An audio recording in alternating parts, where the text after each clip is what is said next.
So another thing that contributes that has something to do with our uh, weight is sleep. Sa tingin nyo, ano yung ideal hours? Ano ba yung enough hours that matatawag natin na meron tayong enough sleep? Ilang oras ba dapat ang ating tulog? How many hours sleep does an average person need per night? Okay, the answer is generally dapat 7 to 9 hours. Depende. Mas younger, they need more hours of sleep. Kaya yung mga kids, dapat hindi nagpupuyat kasi kailangan yon for their growth and development. But sa mga adults, enough na yung 7 hours. May mga cases na kahit 6 to 10. Depende. And paano mo malalaman na na enough yung sleep mo? Kapag when you wake up, you feel refreshed and you don't feel tired and hindi ka inantok for the whole day until na gumabi at matulog ulit, then it means that you have enough sleep. Paano naman siya nakaka-contribute sa ating pagtaba o pag-gain ng weight? Okay. According sa studies, nalaman nila no shortened sleep alters hunger and appetite regulation. So it increased hunger and excessive energy intake. Bakit? Kapag kulang ka sa tulog, you feel tired, you feel exhausted. Ang brain naman natin hindi siya nakakapag-decide, uy, kulang ka sa pagkain or kapag ka or kulang ka sa tulog, hindi niya ma-differentiate niyan. Basta kapag ka na-sense ng body mo na you feel tired, ang initial, parang ang pinaka-response is you need more energy and mas nagki-crave ka ng food. Kaya kahit na, kapag ka nagpupuyat ka, napapadami ang kain mo kasi yun ang body response mo dahil sa kulang sa tulog. Pero in reality, hindi pagkain ang kailangan mo. Ang kailangan mo ay tulog para ma-energize ka. So we need to put this in mind na mas napaparami ang kain natin kapag lagi tayo nagpupuyat. And recurrent sleep deprivation changes the amount and type of food as well as the frequency at which you consume it. So kung palagi tayong nagpupuyat, pati yung mga choices ng food natin, nababago yan. Nagki-crave tayo sa mga unhealthy foods, di ba? May hinahanap yung taste buds natin.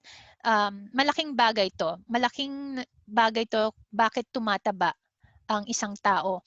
Kaya karamihan ng nasa call center, yung mga nag-shift ng work, nasa gabi gising, na-disrupt yung circadian rhythm nila. So, ang dami talagang matataba, overweight sa mga call center.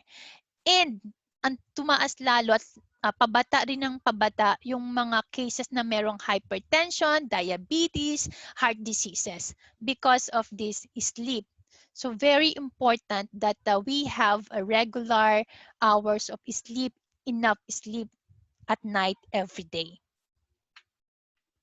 Okay, let's talk about stress and how stress affect our weight gain.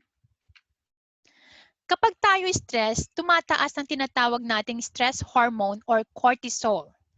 Ang cortisol, this is yung fight and flight, for fight and flight reaction yan. Anong ibig sabihin yan? Tinetense na yung katawan mo, ready to, to fight or to flight. Kapag tumataas ang cortisol natin, tumataas din ang insulin natin. So, di ba yung insulin kanina, kailangan para pumasok ang sugar sa cell. So kapag nasa fight or flight mode ka, mas sinasabi ng katawan mo, kailangan ko ng maraming sugar for energy. So tumataas ang insulin mo. Pero in reality, wala ka naman talagang activity para gamitin itong sugar na to sa katawan. So anong nangyayari? So constant increase of insulin sa body mo, nagkakaroon ka ng pagtaas din ng sugar level. So, ang nangyayari, nagkakaroon ka ng insulin resistant. Eventually, nagkakaroon ka ng diabetes kaya karamihan, kapag kinukuha yung mga history ng people who have diabetes, mataas ang stress level nila. Ang stress is not only yung physical stress, mental stress, anything na nagko-contribute ng stress sa katawan natin, tumataas ang cortisol. So napaka-importanting tandaan natin 'to. No, kapag na-stress na tayo, oops, ang cortisol ko tumataas na. Ang insulin ko tumataas na. So prone tayo sa diabetes in the future kapag hindi natin na-address ang mga stress na 'to. So chronic stress, getting ready for fight or flight with nowhere to go. Okay, so chronic stress and lack of sleep can impact your weight. Kaya tumataba tayo kasi eto palang chronic stress and lack of sleep pa lang malaking bagay na para mag-increase tayo ng weight at mabago ang ating eating habit. Okay, so we discussed yung visceral fat earlier. So once you lose fat, what is in the fat you lose? May tinatawag tayong obesogens. So once once you lose fat, merong nare-release tong tinatawag na obesogens. Why? Diba we discussed earlier that the fat is the storage, especially the visceral fat is the storage of toxins sa katawan mo. So itong obesogens na to, they interfere with body's function. They alter fat balance and storage. They change metabolic set point. They disrupt energy balance. They change appetite and promote weight gain. Anong implication nito? Kapag naglulose tayo ng weight without support ng nutrition, tumataas ang obesogens at instead of losing weight, na-alter lalo yung yung fat balance and storage natin sa katawan. Nagkakaroon ng imbalance din sa metabolism natin. So hindi dapat basta-basta ang paglulose ng weight. Dapat we have nutritional support to address this toxin na nire-release mismo ng fat. So that's why those those exercising and dieting improperly, they feel tired, they feel ill kasi nga dahil sa mga toxin na to na na-release because you lose fat.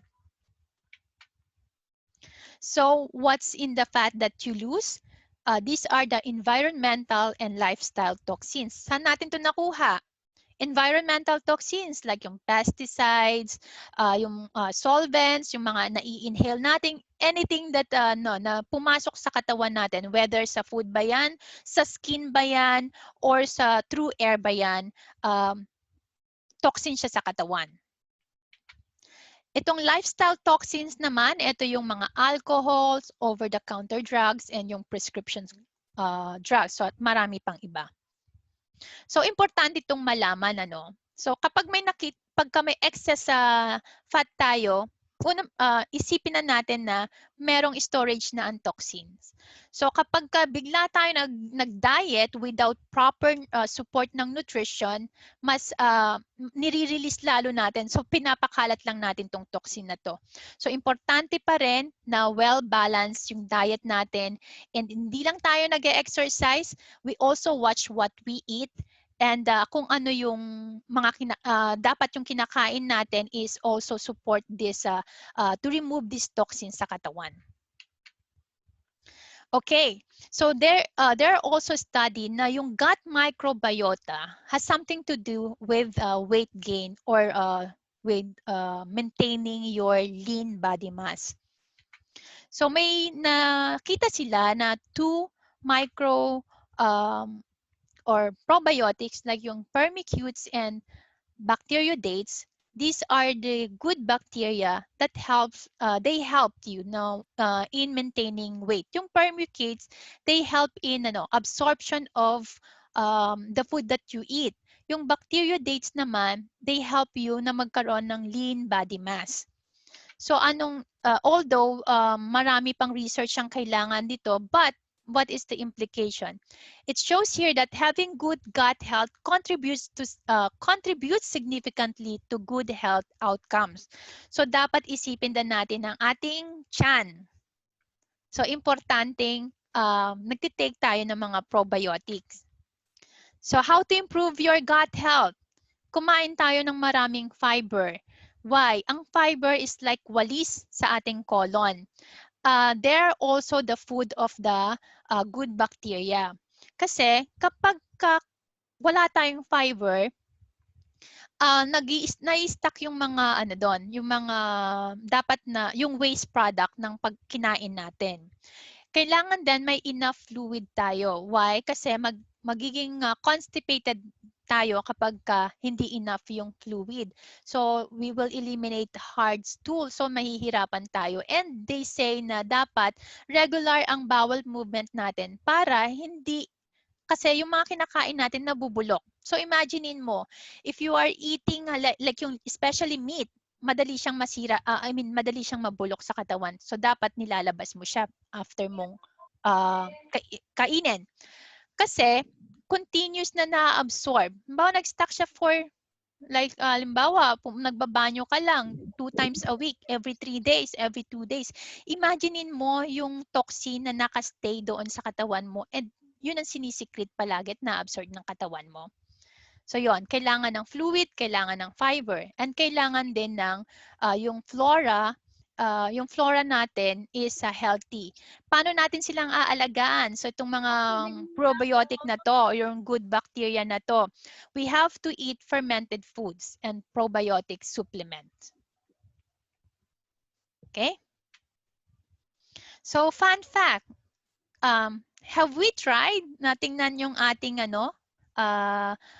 dumi and check kung anong klase. So, according sa Bristol Stool Chart, ang type type 4 is considered normal. So, it's like a sausage or snake, smooth and soft. No? Dapat ganito yung ating stool. It says, kapag ganito ang ating stool, it says that we have a healthy microbiota or microbiome sa ating katawan. So, let's recap. How much fiber do you need per day on average? Ang average dapat we take 25 to 30 grams of fiber. Okay, let's study naman the energy restriction theory. So, di ba pinag-usapan natin na energy, yung pagkain, yung input, it should be equals to output. So, kung hindi tayo, dali lang. Okay. Yung energy restriction theory, wag kang kakain ng marami para yung ma-burn yung energy mo. So, in the past, ito yung ginagamit nila. So, in the past, ito yung ginagamit nila for weight management. So, diet, there are more on diet lang. But now, we include behavior modification. So, malaking bagay kasi talaga ang lifestyle, yung lifestyle factor sa ating paglulose ng weight or pagmamanage ng weight.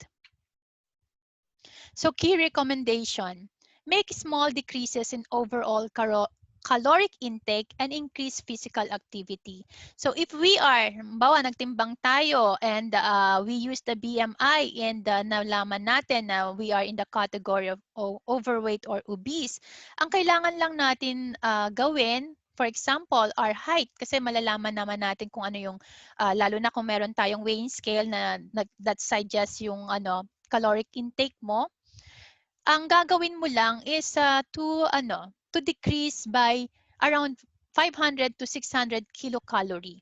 So kung kumakain ka ng 2,000 kilocalories in a day, bawasan mo siya, gawin mo siyang 1,500 kilocalories. So mapag-aaralan to or mababanggit natin to in future seminar. So for now, just to introduce what is this energy restriction theory. So etong gantong discipline should begin in childhood and continue into adulthood. Why? 'Di ba nabanggit natin kanina na dapat after when the child reach 8, nahihirapan na siyang mag-adjust kung mataba siya masyado. So dapat natin siya. I-manage na natin yung mga anak natin, apo or pamangkin or sino man yung mga kids sa bahay natin na overweight, dapat sa bata pa lang sila, they learn na how to eat healthy and balanced diet. So fun fact, even small changes in your diet and increases in your activity can help decrease your weight. Okay? So reducing energy density. Ito naman, when it comes to pagkain, paano natin mapapababa yung intake natin ng energy? Energy density sa food. We need to use the plate model. So itong plate model na to, it is nutritionally adequate but lower in calories. Kasi frequent intake of energy-dense food can lead to weight gain. Anong ibig sabihin nito?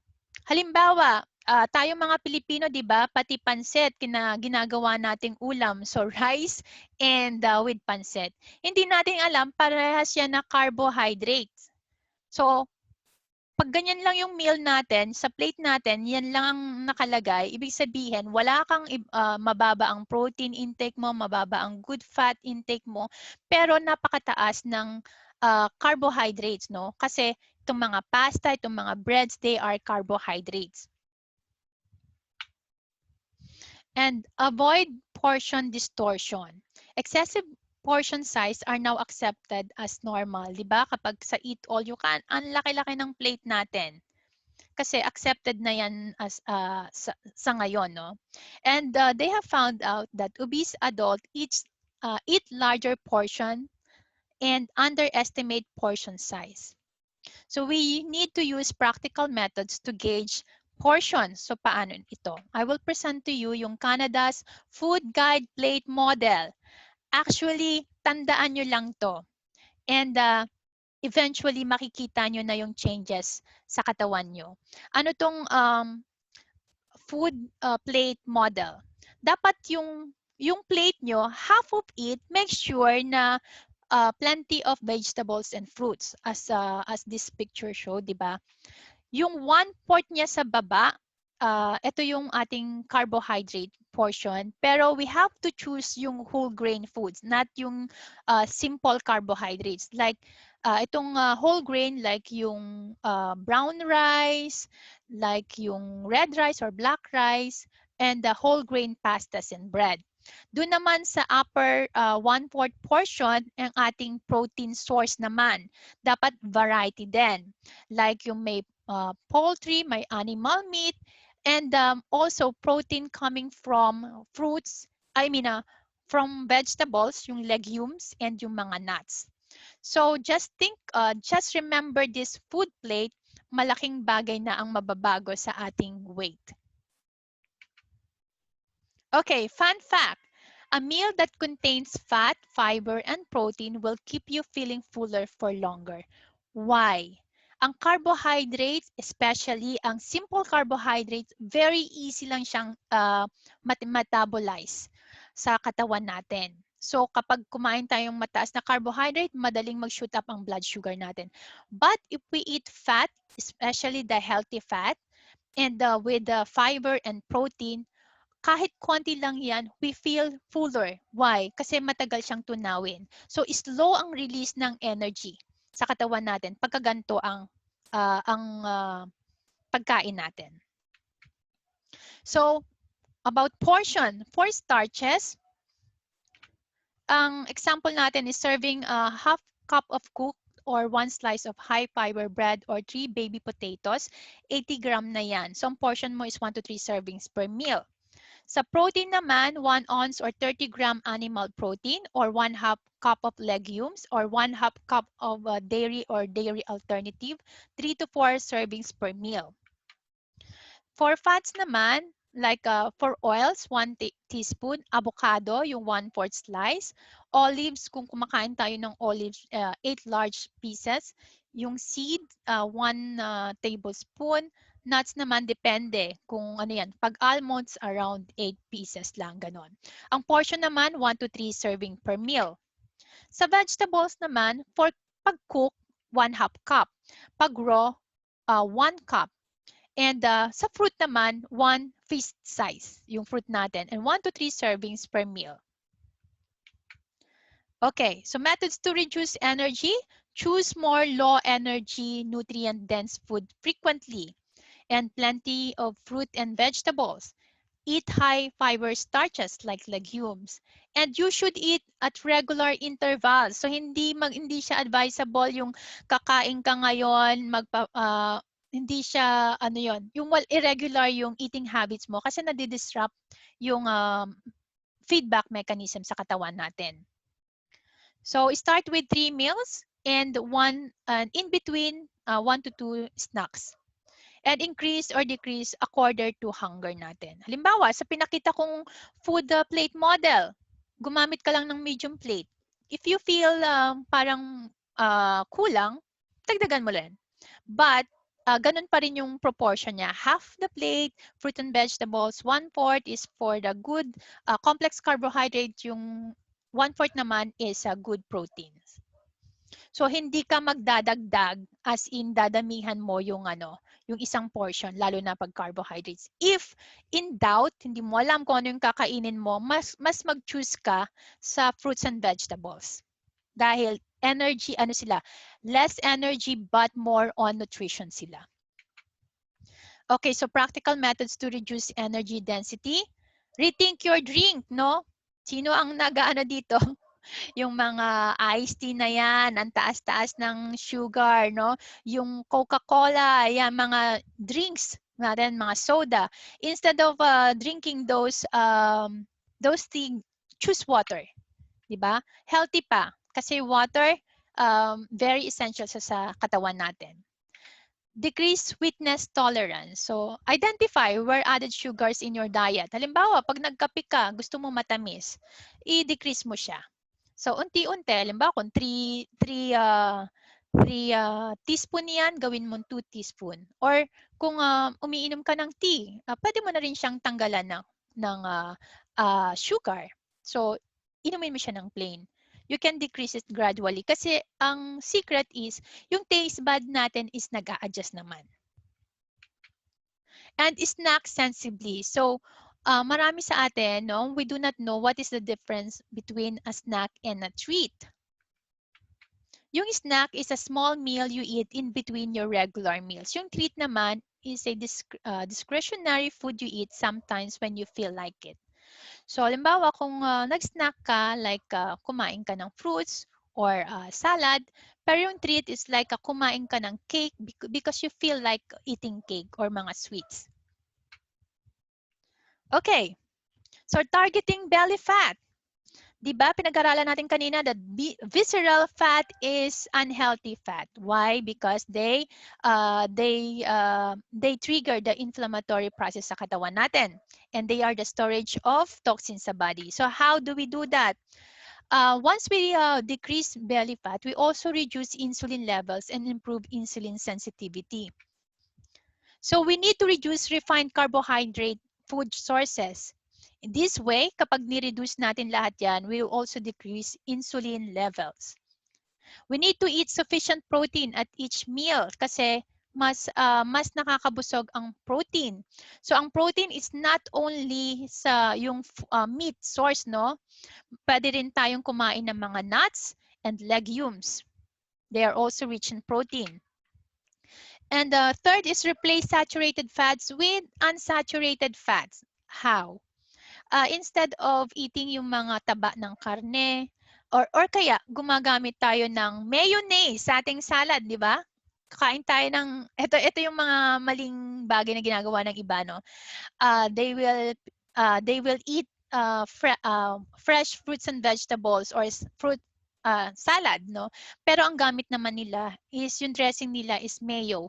So napakataas sa saturated fat nun. So nakakataba rin siya. So instead of using mayonnaise for your dressing, use like olive oil, mga unsaturated fats as alternative. and healthy oils. So how many kilocalories less should you eat per day to lose weight? Let's recap. Should be 500 to 600 kilocalorie less para makakita tayo ng changes sa ating body weight. So what are goals? Our goals for weight loss treatment? Or if we created goals for weight loss treatment, ito yung challenge talaga ng marami. No? Achieving ideal body weight or certain body fat percentage is not always realistic. And very challenging siya. And sometimes it can demotivate you for pushing pushing more sa weight loss. So dapat maging realistic tayo sa ating goal. So hindi yung okay, meron akong dadaluhang party sa next week. So hindi ako kakain ng ilang araw. That is not ideal, no? Goal para sa pag-weight loss natin. Maintaining body weight and achieving moderate loss is beneficial. Yun ang pinaka-secret, no? Moderate loss is beneficial. So 5 to 10% weight loss can improve blood glucose, blood pressure, and cholesterol level. And ano yung pinag-usapan natin kanina? Na kapag aggressive, yung sobrang laki yung pag-lose ng weight mo, mas lalong maraming toxin ang nare-release sa katawan natin. So, maganda lang yung moderate loss and but yung tuloy-tuloy siya. So start with a 5% weight loss goal and then see how you go from there. So wag tayong masyadong mag-design ng bigla ang pagliit kasi para siyang yo-yo, no? Liliit ang bababa ang timbang mo pero eventually lalaki rin or mag-gain ka pa ng weight. So ano naman ang amount and speed of weight loss? So individually, different yung body response natin sa weight loss. Even with identical caloric intake, weight loss varies. So ibig sabihin, kung ano yung diet ko or ano yung diet nung kaibigan mo, pwede ring mag-work sa'yo. Kasi nga, nakita naman natin it's a complex process, ang daming factors na nakaka-affect. So, men lost weight more quickly than women kasi, of course, maraming fat ang women. And marami ring lean muscle mass ang men kaya mas mataas ang resting metabolic rate nila. And obese people lose weight more quickly than their lean counterparts. Siyempre kasi mas maraming natatanggal sa kanila kesa yung lean wala nang naaalis, no? Due to higher lean body mass and the resting metabolic rate. So try not to wait every day. So ito yung maling ginagawa, no, na every day you weigh. Kasi nagpa-fluctuate ang ating timbang because depende yan eh. Sabi ko nga 'di ba kanina na kapag dehydrated ka, kapag marami kang caffeine na tinik or puyat ka, may inflammation ka, iba yung reading ng timbang natin and yung body composition natin.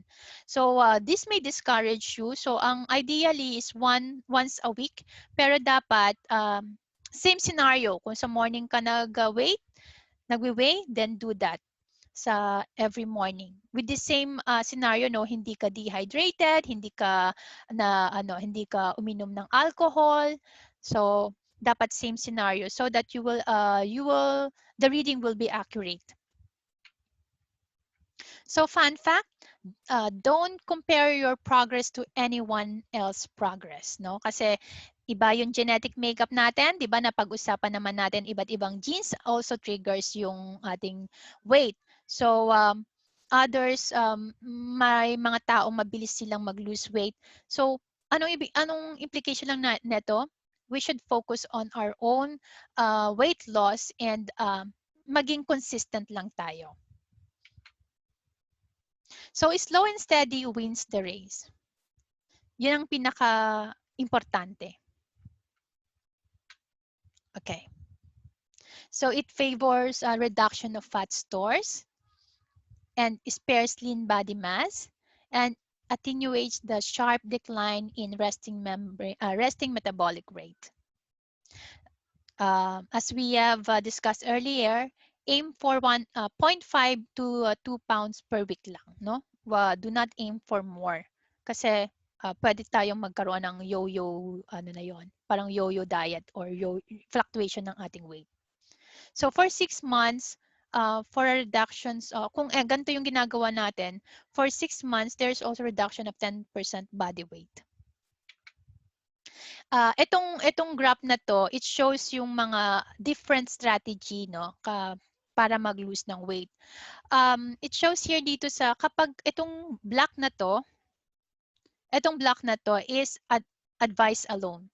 So pag advice alone, it shows no response, no? Hindi tayo kahit ilang advice pang sabihin sa atin, advice alone will not help us to reduce weight. Ito yung interesting, ano? Exercise alone. It doesn't show significant weight loss. Itong yellow. Itong blue naman is diet alone. See? It doesn't also show significant weight loss. Pero ano yung ano tong curve na to na merong significant weight loss? These are the combination of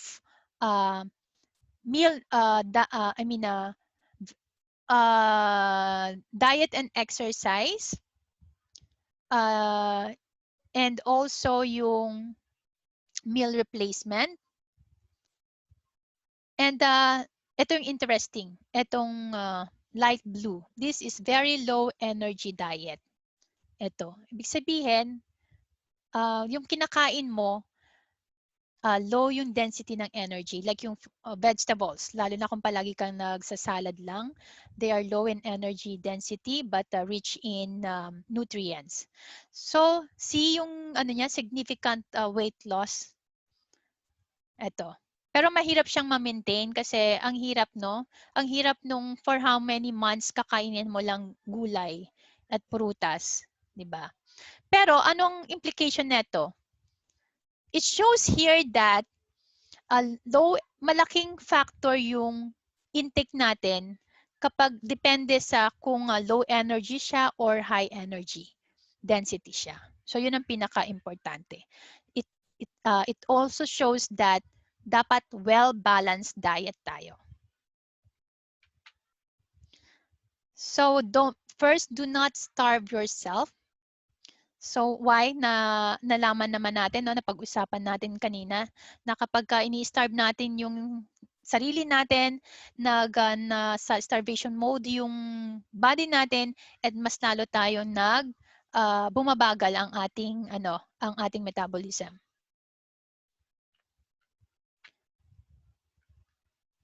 It shows here that greater than 50% of rapid weight reduction. Kung mabilis masyado yung ating pagbaba ng timbang, nagkakaroon tayo ng hypotension and other symptoms. We can also develop hypoglycemia kapag ginugutom natin yung sarili natin. And also, uric acid accumulation. So, nagiging prone tayo sa mga gouty arthritis. Also, nagkakaroon ng higher serum cholesterol and increased risk of gallstone. So, meron also ng release ng toxin, no? Kapag masyadong mabilis yung pag-lose ng weight natin or dahil ginugutom natin yung sarili natin.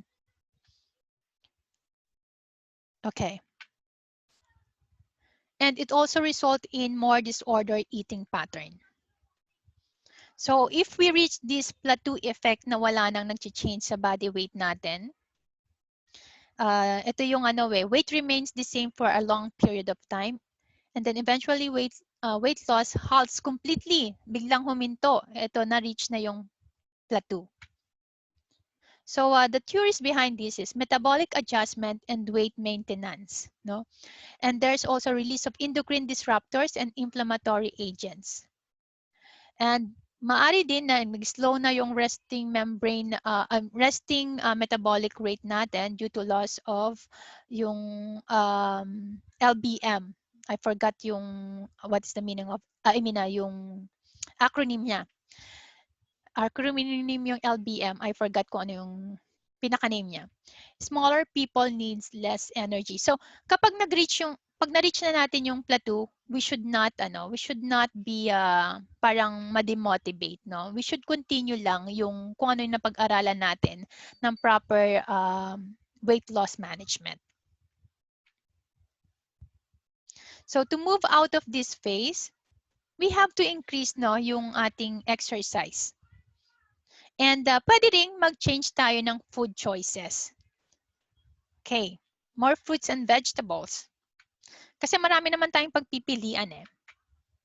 So maintaining weight loss, so yung energy requirements natin is around 25%.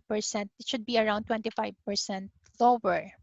So according to sa isang study, around 5,000 individuals, maintaining this requirement, yung around 25% lower ng energy requirements, nagkaroon ng successful weight loss. So they were able to keep their body weight with that technique. Pero meron din naman na hindi. So it means that talaga ang weight loss, nagbabago yan. Iba-iba yan. Depende sa atin. Okay. So how to ensure success? Eating healthy pattern consistently, wag pabago-bago. Yung talagang gawin natin yung food plate model natin. Exercise regularly so we can consume more energy and burn more fat cells. Behavior modification, nutrition education, like this one, no? It's good that you spend time attending this kind of seminar kasi ito yung mga bagay na hindi naman mawawala sa'yo at hindi na makukuha sa'yo. But pwede mo pang i-share and marami ka pang pwedeng matulungan because of this education. And psychological support, no? Kapag yun na, 'di ba? Kasi meron ding mga conditions na mahirap talaga na mag-lose ka ng weight, ba? Feeling mo ginawa mo ng lahat. Kumain ka na ng tama, nag-exercise ka na pero ang bagal pa rin. Maaaring meron kang underlying condition like yung thyroid mo. You need to seek professional help or psychological help kasi 'di ba yung stress na napag-aralan natin kanina? Worrying alone na hindi ka pumapayat or something is wrong sa body mo increases cortisol, increases insulin. So seek psychological support or help if you need one. So common sense saying, the best diet is don't buy it. Okay, kung alam mo nang hindi pwede sa diet mo, don't buy it. And easy does it. Everything in moderation. So, yung pinakita ko sa inyong food plate model, in moderation yan. So, don't drink your calories. O iwasan natin to as much as possible. Yung mga rich in sugar na drinks. And choose choose food over drinks, no? So, in summary, okay, tatapos na tayo. So we learn what is obesity and that obesity is complex and related to lifestyle, environment, and genetics. Visceral fat is dangerous. So remember that apple-shaped figure. And our total body fat comprised of essential fat and storage fat. And various diseases are associated with excessive weight. And there are multiple neurotransmitters and hormones regulate our eating, including insulin. So dito pa lang, alam natin, it's very complex ang pagmamanage ng weight. Dietary and lifestyle factors also contribute to eating habits. And also we learn the factors that can influence our weight like prescription medication, sleep, stress, toxins, and gut microbiota. And to lose weight, we should reduce our caloric intake and be realistic about our weight loss goals. And we should not starve ourselves, rather adapt healthy eating patterns, exercise, modify our behavior, educate ourselves, and seek psychological help. So that's it. We're done with our seminar lecture about the weight loss basic. And I hope that you will register for the next seminar. It's about anthropometric measurement and estimating energy requirements. So we will learn itong mga nabanggit kong measurement, simple pa lang yan. Meron pa tayong measurement na pwedeng pag-aralan. And next seminar, and based on the readings that you got, doon natin i-apply kung ano yung food, yung caloric intake natin. So that's it. Thank you so much for attending.